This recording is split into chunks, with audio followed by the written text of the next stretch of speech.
Following the collapse of the Soviet Union, the results of classified and highly unethical experiments were leaked for the first time in over 50 years, including one experiment that sought to prove the existence of an all-powerful creator, but led one poor soul to madness.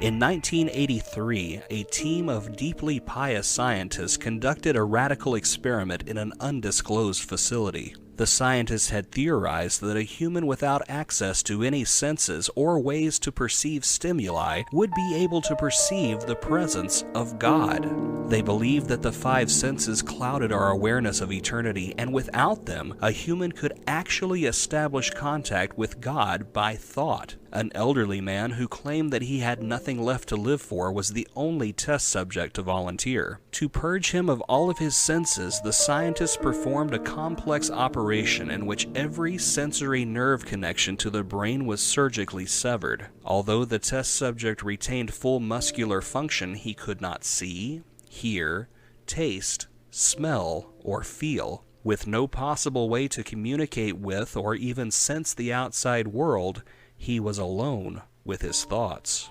Scientists monitored him as he spoke aloud about his state of mind in jumbled, slurred sentences that he couldn't even hear. After 4 days, the man claimed to be hearing hushed, unintelligible voices in his head. Assuming it was the onset of psychosis, the scientist paid little attention to the man's concerns. 2 days later, the man cried that he could hear his dead wife speaking with him, and even more, he could communicate back.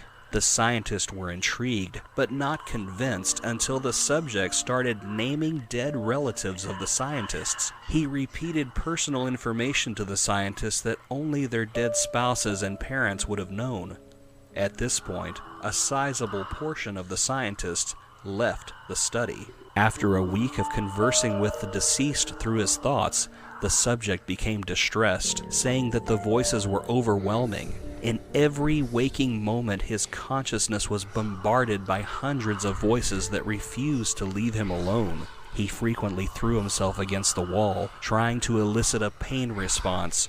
He begged scientists for sedatives so that he could escape the voices by sleeping. This tactic worked for 3 days until he started having severe night terrors. The subject repeatedly said that he could see and hear the deceased in his dreams. Only a day later, the subject began to scream and claw at his non-functioning eyes, hoping to sense something in the physical world. The hysterical subject now said the voices of the dead were deafening and hostile, speaking of hell and the end of the world. At one point, he yelled, "No heaven! No forgiveness!" For 5 hours straight, he continually begged to be killed, but the scientists were convinced that he was close to establishing contact with God.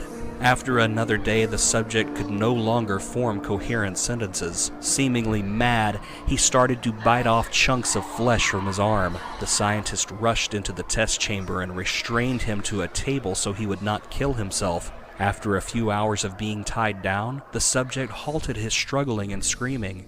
He stared blankly at the ceiling as teardrops silently streaked across his face. For 2 weeks, the subject had to be manually rehydrated due to the constant crying. Eventually, he turned his head and, despite his blindness, made focused eye contact with a scientist for the first time in the study.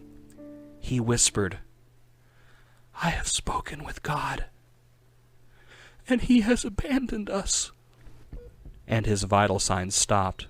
There was no apparent cause of death.